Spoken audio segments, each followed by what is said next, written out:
This is Frensham Great Pond, an ancient 60-acre lake which you'll find on the A287, midway between Farnham and Hindhead. Situated amongst a large area of picturesque heathland, it's a shallow, reed-fringed, man-made pond which dates back to around the year 1206.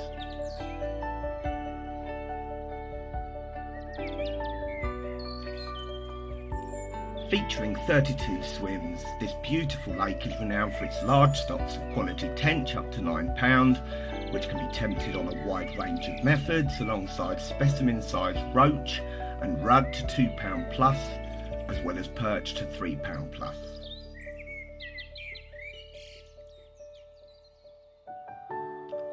Frensham Great Pond also contains a good head of pike which can be caught on both deadbait and lure tactics, providing great winter sport, with the odd fish touching £20 occasionally being caught. A small head of carp up to £38 are also present, which provide the dedicated specimen hunter with an interesting challenge. The maximum depth of the water is around 6 feet, with the shallowest point only ankle deep with a silty and sandy bottom.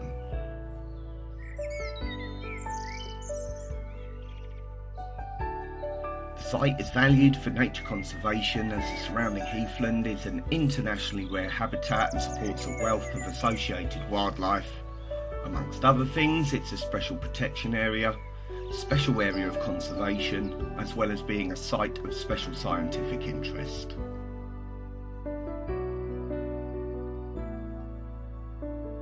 Members should note that this water is very popular with the general public and that we also share it with the yacht club.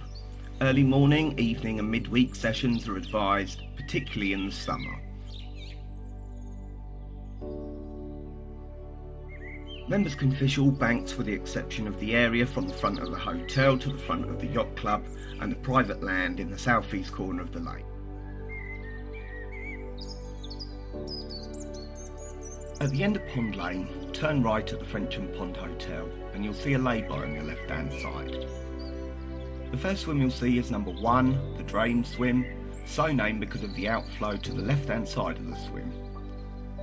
This one features slightly deeper silt than many areas in the pond due to the build-up around the outflow, and so extra care must be taken when wading. You've got the hotel and sailing club frontage off to the right there, and this swim offers the closest point to them. Moving round the lake, the next peg is number 2, the lay-by corner. As with the rest of the pond, very shallow close in, but deepens off to 6 feet quite quickly on the edge of the reeds. You'll also see an oak tree to the left hand side which has around 5 feet of water under its outermost branches. This is a great holding area for pike in the winter months. Carrying on, the next swim is number 3 next to another lay-by and is perfect for those requiring close proximity to their vehicles, and is a swim where you'll quite often see perch hunting the shoals of fry close in.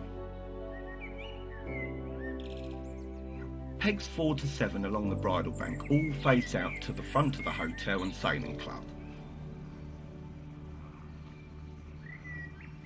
Number 5, the in and out, is a swim which can comfortably cater for 2 anglers, and number 6, the dead mouse swim, both offer seclusion with a short pathway into the swims.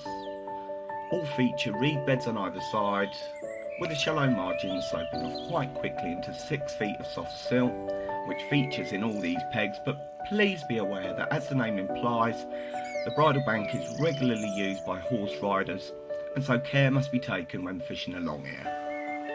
Also, you'll find a pathway behind number 7 which leads to higher ground and offers a lovely view of the pond and the surrounding countryside.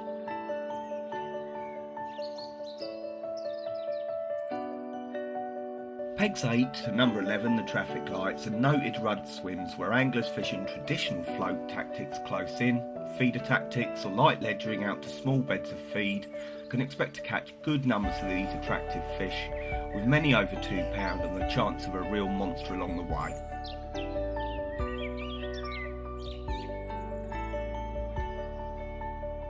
Frensham Great Pond is noted for its big rudd, a rarity nowadays, and many of these fish are pristine little bars of gold.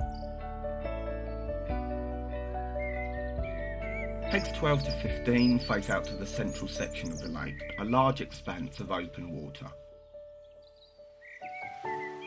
As with all Farnham Angling Society fisheries, fish safety and conservation must at all times come first. Anyone fishing too close to the buoys are putting fish at risk. As a guide, fishing beyond or within 30 metres is too close. Despite the large size of the pond, fish can always be caught close in due to the fact that the margins are the biggest feature on the lake, and although tempting, fishing at distance is quite often not required.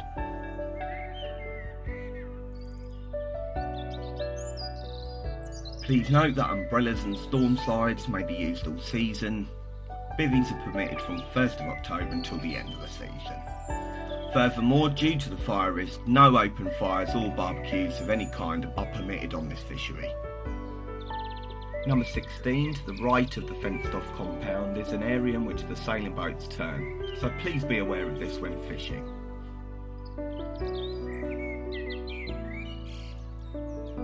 Moving on, you'll find number 17 and 18 in the compound, which offer seclusion from the general public. Please make sure to lock the gate behind you when entering and leaving this area. Again, reed fringed and very shallow close in, with a maximum depth of 6 feet at distance and featuring a large area of open water.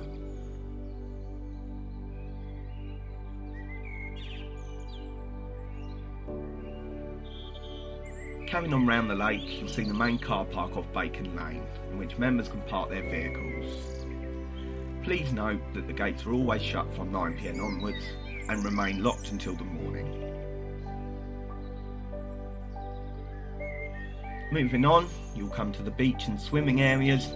Members are advised to avoid the beach and swimming areas on summer weekends and bank holidays.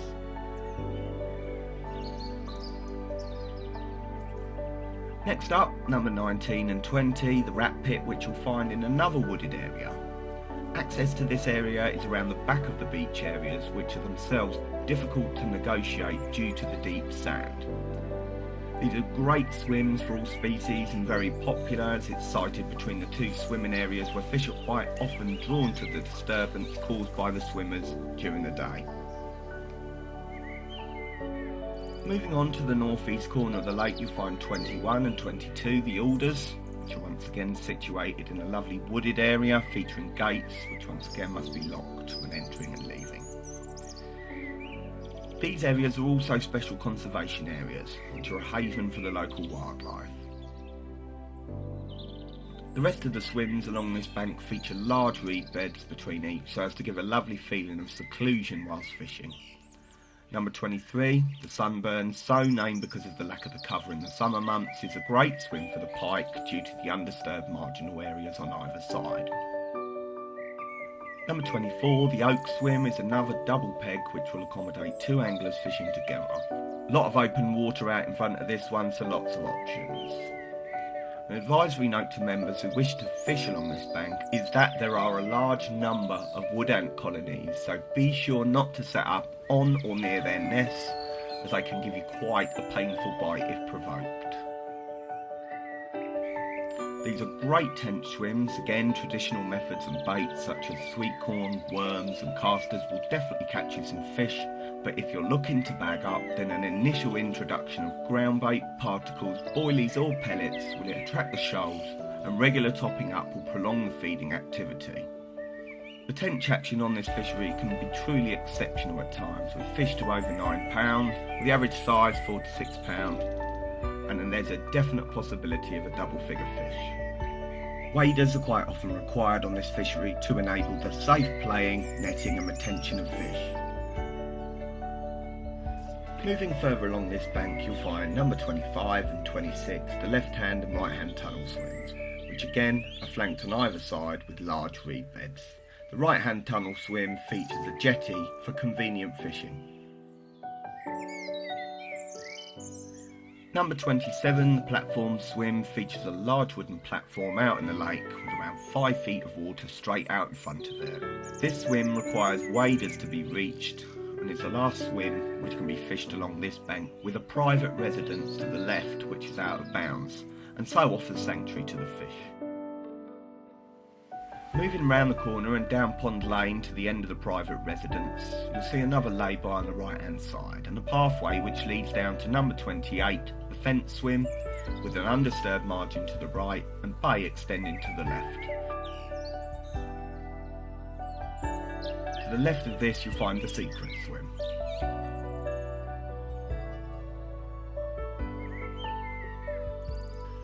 Moving along this bank you'll come to number 29, the flip-flop, and 30, the short walk, with a lay-by behind it. These are large, comfortable swims which again can accommodate two anglers wishing to fish together, the latter of which features a nice margin up to the left there. And finally, 31 and 32, the inlet swims. These are the last two swims you'll come to before the sailing club, which is out of bounds, both of which offer access to the head of a large bay to the right. Access to these swims is via a pathway through a feeder stream and so requires waders to reach them. Frensham Great Pond is truly a lovely place to be and offers year-round sport for many species in the most picturesque surroundings.